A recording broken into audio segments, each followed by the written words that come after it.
आदाब, खबरनामे में आपका खैर मकदम है। मैं हूं सबिया खान। पहले अहम खबरों की सुर्खियां। वज़ीर-ए-आज़म नरेंद्र मोदी ने ओस्लो में नॉर्वे के वज़ीर-ए-आज़म के साथ की वफ्द सतह की बातचीत। दोनों ममालिक के दरमियान कई अहम मुआहदों पर हुए दस्तखत।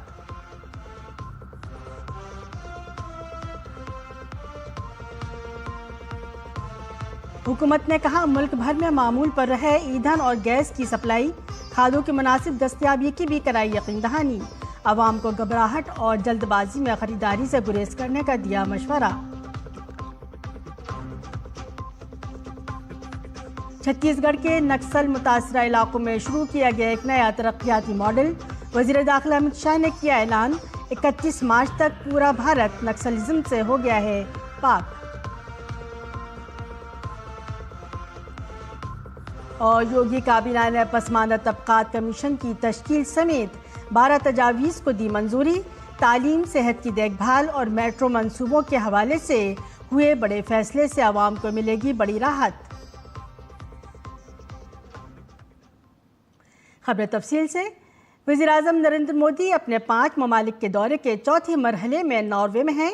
वज़ीर-ए-आज़म नरेंद्र मोदी और नॉर्वे के वज़ीर-ए-आज़म यूनस गौर स्टोरा के दरमियान ओस्लो में वफूद की सतह की बातचीत हुई। दोनों ममालिक के दरमियान पायदार तरक्की और ग्रीन टेक्नोलॉजी पर ताउन मज़ीद बढ़ने की उम्मीद है। दोनों वज़ीर-ए-आज़म भारत नॉर्वे ताल्लुकात में पेशरफ्त का भी जायज़ा लेंगे। वज़ीर-ए-आज़म नरेंद्र मोदी अपने 5 मुल्कों के दौरे के चौथे मरहले में आज नॉर्वे पहुंचे।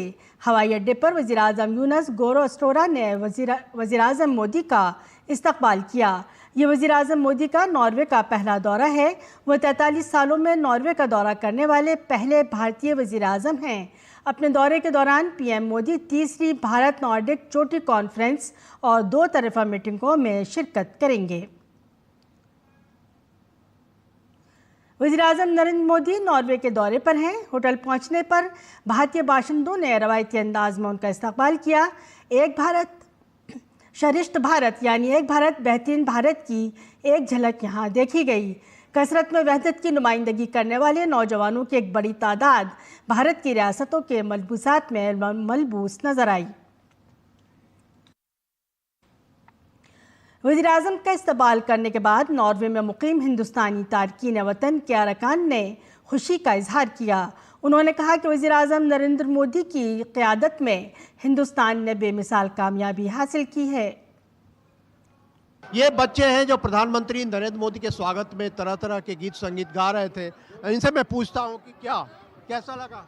मुझे बहुत अच्छा लगा। जिनको मैंने अपने बचपन से सुना है और देखा है, वो आज मुझे फेस टू फेस मिल रहा है। मेरे को भी बहुत अच्छा लगा था। इतनी दूर से आते हैं हमको मिलने के लिए, तो डिजर्व तो उनको भी बहुत अच्छा लगा।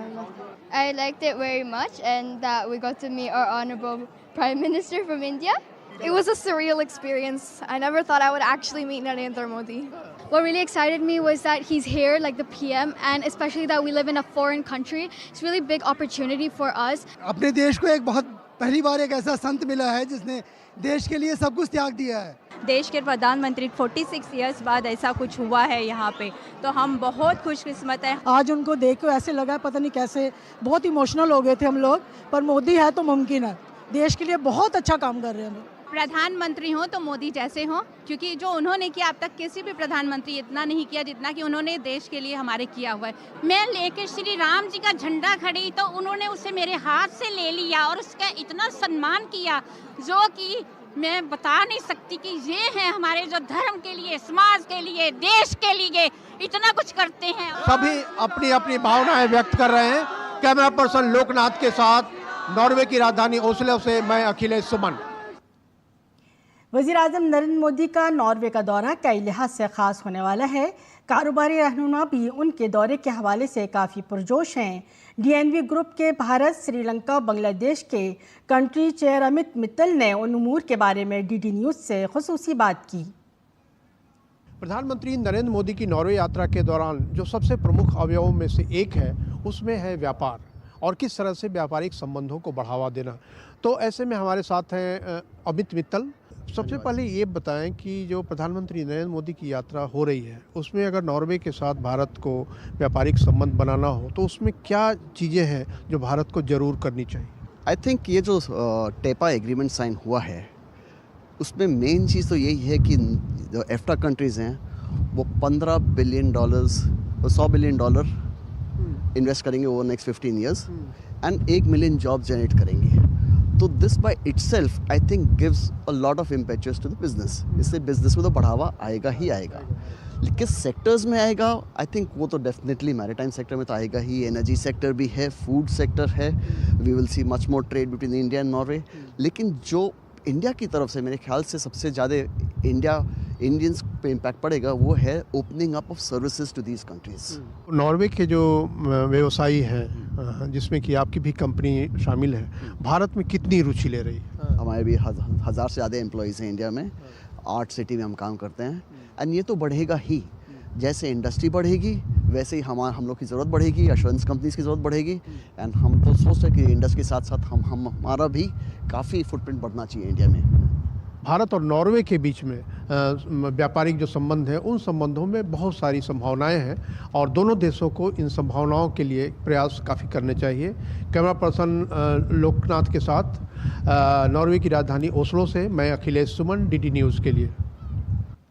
भारत नॉर्डिक ताल्लुकात में एक नए बाब का इजाफा होने वाला है। डेनमार्क और नॉर्वे के साथ मिलकर भारत अब सब्ज तवानाई और टेक्नोलॉजी के मैदान में बड़े कदम उठाने की तैयारी कर रहा है। Both our countries will be looking at the areas where we can collaborate further in sustainability and as well as in fintech and also maritime technologies, especially Denmark and Norway are very strong in that. So there is a lot of hope that this will bring in technologies of these countries into India, which we can scale. And Norway has also been looking at India as a very strong investment destination. And I think Prime Minister will make a good case for, building into the India-EFTA partnership as well. This visit is also about the India-Nordic Summit. The third India-Nordic Summit is going to take place. And all Nordic countries' prime ministers will be here in Oslo, and this signifies a very important milestone in the India-Nordic relationship. Norway जाते हुए वज़ीर-ए-आज़म नरेंद्र मोदी ने अपने Sweden के दौरे के हवाले से सोशल मीडिया पर पोस्ट किया। लिखा, मेरे स्वीडन के दौरे से कई अहम नताइज बरामद हुए जो भारत और स्वीडन के ताल्लुकात को नई रफ्तार फराहम करेंगे। हमारी बातचीत ताल्लुकात को स्ट्रेटेजिक पार्टनरशिप की सतह तक बुलंद करने से लेकर ज्वाइंट इनोवेशन पार्टनरशिप 2.0 और इंडिया स्वीडन टेक्नोलॉजी और मसनूई जहानत AI और अगले 5 सालों में तिजारत को दुगना करने के मकसद के लिए बहुत नतीजा खेज रही। मैं स्वीडन के लोगों, स्वीडन की हुकूमत और वज़ीर-ए-आज़म उल्फ क्रिस्टनसन का उनकी गमजोशी और दोस्ती के लिए शुक्रिया अदा करता हूँ। इसके साथ ही PM मोदी ने एक वीडियो भी शेयर किया।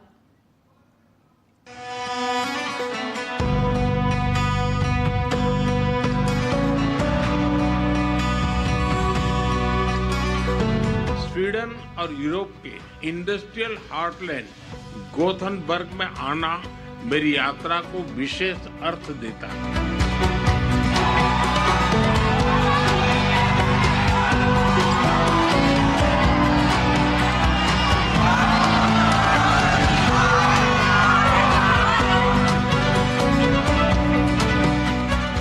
मुझे स्वीडन के royal order of the polar star के सर्वोच्च सम्मान से सम्मानित किया गया। यह 140 करोड़ भारतवासियों का सम्मान है। हर क्षेत्र में हमारे बढ़ते सहयोग को देखते हुए हमने हमारे संबंधों को स्ट्रेटेजिक पार्टनरशिप के सूत्र में बांधने का निर्णय लिया।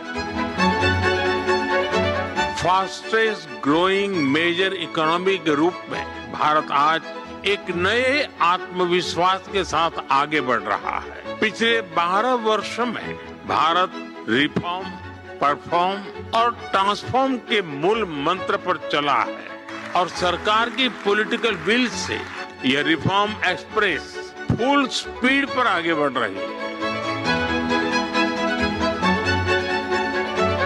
Exit Bharat. Sweden and the entire European Union will be India's partners on this journey, all the way to 2047 and beyond. Dear Narendra, this dynamic new era in EU-India relations opens historic opportunities, and we are determined to seize them.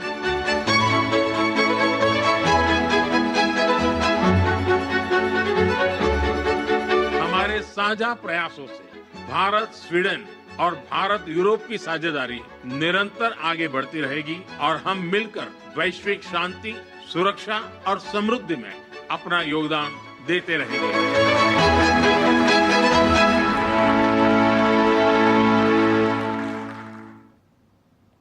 मगरबी Asia में हालिया पेशरफ्त पर एक ban वजारती press conference से खिताब करते हुए petroleum और कुदरती गैस की वजारत की जॉइंट सेक्रेटरी सुजाता शर्मा ने कहा कि मुल्क में ईंधन और गैस की सप्लाई मुकम्मल तौर पर मामूल पर है और खातिर खा ज़खायर मौजूद हैं। उन्होंने लोगों को घबराहट में ख़रीदारी से गुरेज करने की भी ताकीद की। हमारे पास सफिशिएंट क्रूड इन्वेंट्रीज हैं।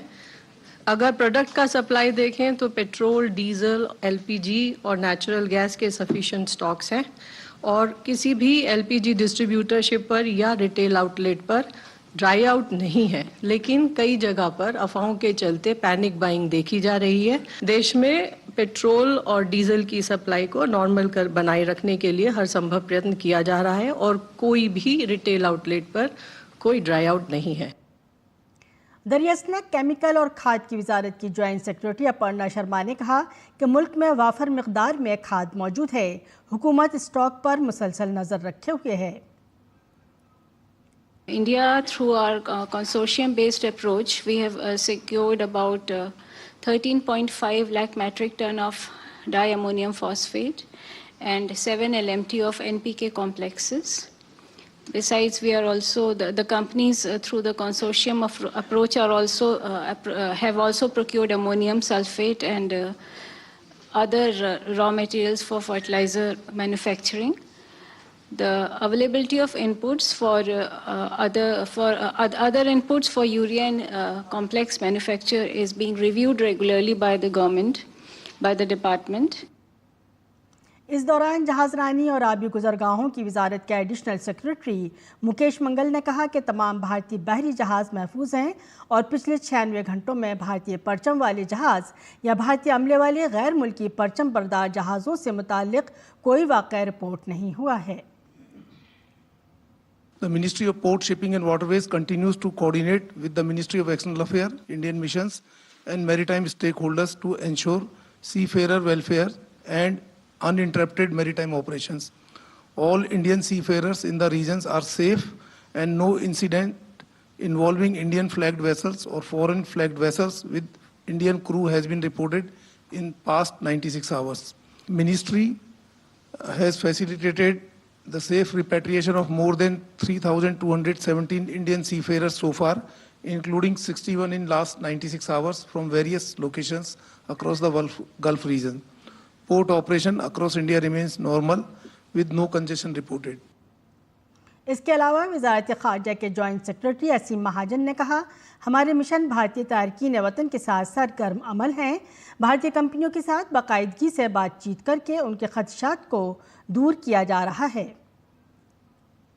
Ministry of External Affairs continues to closely monitor the developments in the Gulf and West Asia region. Our efforts are focused on ensuring the safety and welfare of the Indian community in the region.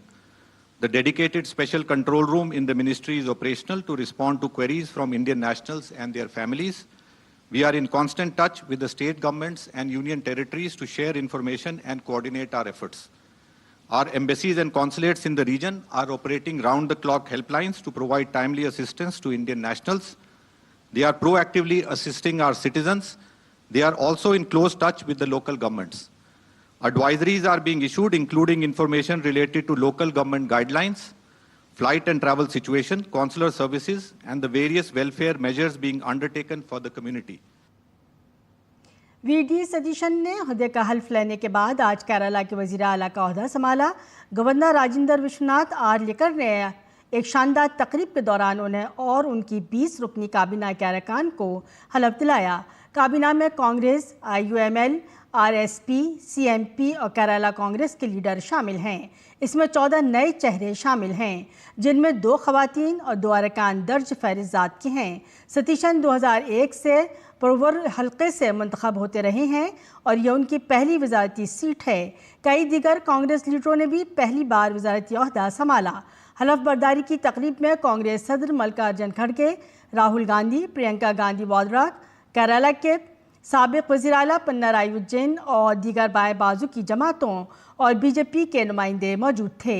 इस मौके पर हज़ारों की तादाद में UDF के हामी भी मौजूद थे। हाल ही में ख़त्म होने वाले असम्बली इंतखाबात में 140 सीटों में से UDF ने 102 सीटें हासिल की, जबकि LDF ने 35 सीटें हासिल की। बीजेपी 3 सीटें जीतने में कामयाब हुई। वज़ीर-ए-आज़म नरेंद्र मोदी ने सोशल मीडिया प्लेटफॉर्म एक्स पर केरलम के वज़ीर आला को मुबारकबाद दी है।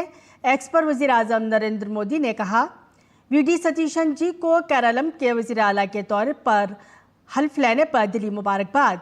उनकी कामयाब मुद्दत कार के लिए मेरी नेक ख्वाहिशात। मरकज़ी हुकूमत केरलम की हुकूमत को लोगों की उमंगों को पूरा करने में हर मुमकिन ताउन का यकीन दिलाती है।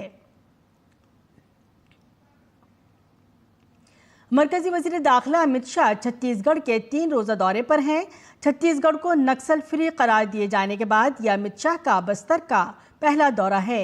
अपने दौरे के दौरान वज़ीर दाखिला बस्तर के नेतानार गांव पहुंचे, जहां उन्होंने बहादुर शहीद गंडा धोर को उनके मुजस्समे पर फूल चढ़ाकर खराज अकीदत पेश किया। इस दौरान अमित शाह ने नीतानार गांव में CRPF सिक्योरिटी कैंप का अवामी सहूलत मरकज़ के तौर पर इफ्तिताह किया। इस मौके पर अमित शाह ने उसे तारीख़ी दिन करार दिया। उन्होंने यकीन दिलाया कि सिर्फ 6 महीनों के अंदर कबायली शहरियों को इस अवामी सहूलत मरकज़ से भरपूर फ़ायदा मिलेगा।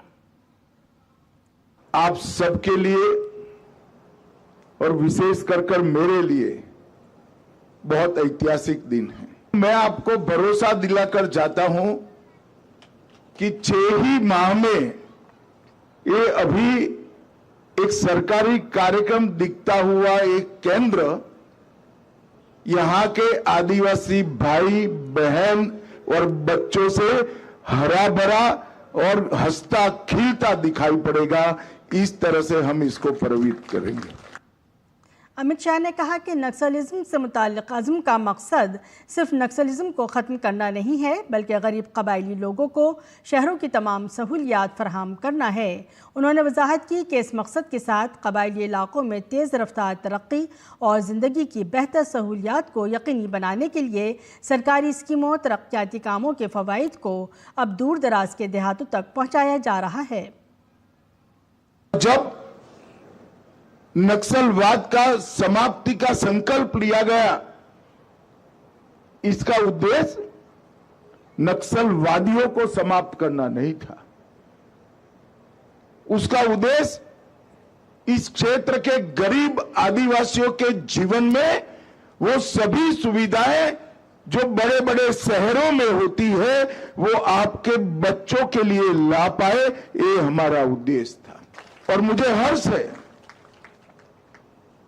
नियत निर्ला नार के नाम से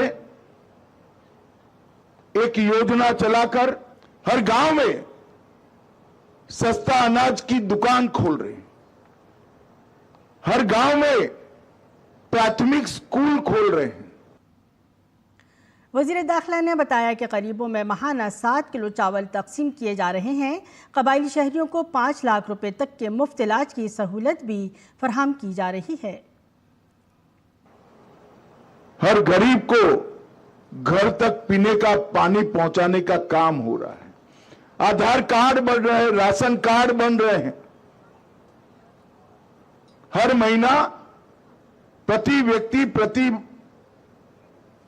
माह 7 किलो चावल गरीबों को दिया जाता है।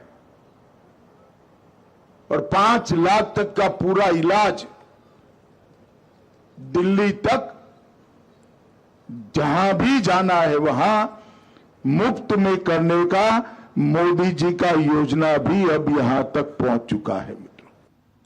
मरकजी वजीर दाखिला अमित शाह ने रायपुर के परेड ग्राउंड में इमरजेंसी रिस्पांस सर्विस डायल 112 के लिए 400 गाड़ियों के बेड़े को हरी झंडी दिखाई। नेक्स्ट जेन CG डायल 112 एक इख्तराई पहल है जिसका मकसद रियासत के अंदर टेक्नोलॉजी पर मबनी गुड गवर्नेंस को फ़रोग देने के अलावा पुलिस की मदद, फायर सर्विसेज, तिब्बी हंगामी इमदाद, ख़वातीन की helplines, child helplines, disaster management support और हाईवे इमरजेंसी इमदाद जैसी खिदमात के लिए एक मरबूत प्लेटफॉर्म मुहैया करना है। काबिल ज़िक्र बात यह है कि अमित शाह इतवार से छत्तीसगढ़ के 3 रोज़ा दौरे पर हैं, जिसके दौरान वो नक्सल मुखालिफ ऑपरेशंस और जारी तरक्याती मंसूबों का जायज़ा ले रहे हैं। आज लखनऊ में काबीना की मीटिंग के दौरान मफाद आम्मा से मुताल्लिक़ कई बड़े फैसलों को मंजूरी दी गई। सबसे अहम फैसले में पंचायती इंतखाबात में OBC रिजर्वेशन कोटा का तयन करने के लिए इस वक्फ एक पसमानदा तबकात कमीशन की तश्कील की मंजूरी शामिल है। ये कमीशन पंचायत सतह पर पसमानदा तबकात की नुमाइंदगी का मुताला करेगा और रिजर्वेशन के नए फ्रेमवर्क की बुनियाद रखेगा। काबीना ने मेट्रो की तोसी की शक्ल में लखनऊ को एक बड़ा तोहफा भी दिया। चारबाग को बसंत कुंज से जोड़ने वाले ईस्ट वेस्ट मेट्रो कॉरिडोर के लिए एक मुआहदे को मंजूरी दी गई है।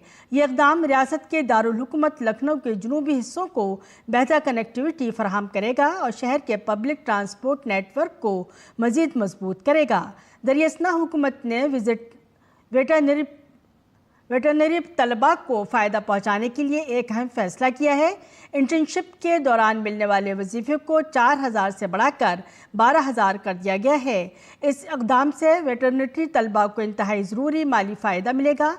सेहत के शोबे में भी एक अहम फैसले किए गए हैं।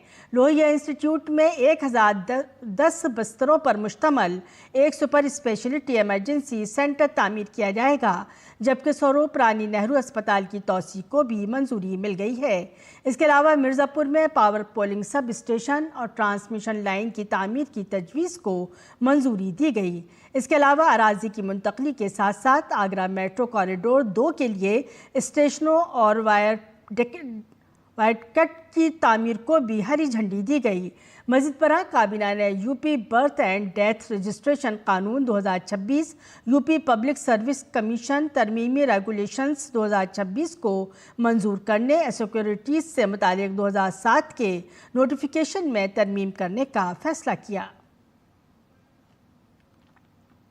गैर मुल्की खबरों में मगरबी एशिया में बढ़ती हुई कशीदगी के दरमियान डोनाल्ड ट्रंप ने ईरान को सख्त वार्निंग दी है। Social media platform truth social पर ट्रंप ने कहा, अगर ईरान ने फौरी एक्शन न लिया तो उसे संगीन नताइज का सामना करना पड़ेगा। यह बयान एक ऐसे वक्त में सामने आया है जब ड्रोन हमले के बाद मुत्तहिदा अरब अमारात में एक जौहरी पावर प्लांट में आग भड़क उठी है। खलीजी खत्ते में बढ़ती हुई कशीदगी के दरमियान अमेरिका और ईरान तनाज़ा ख़ास तौर पर शिपिंग लेन के हवाले से मज़ीद गहरा हो गया है। ईरान और अमेरिका के दरमियान जारी कशीदगी के दरमियान फार्स न्यूज़ एजेंसी ने दावा किया है कि अमेरिका ने ईरान की नई अमन तजवीज़ पर 5 शराइत रखी हैं।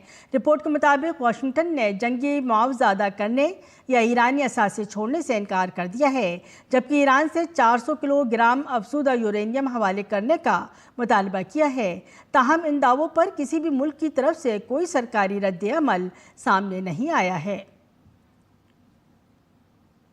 खेल की खबरों में गांधीनगर में मुनक़िदा एशियन वेट लिफ्टिंग चैंपियनशिप में हिंदुस्तान ने 10 तमगे जीते हैं। इनमें 1 चांदी और 9 कांसे के तमगे शामिल हैं। मुकाबले के पिछले एडिशन में हिंदुस्तान ने एक भी तमगा नहीं जीता था।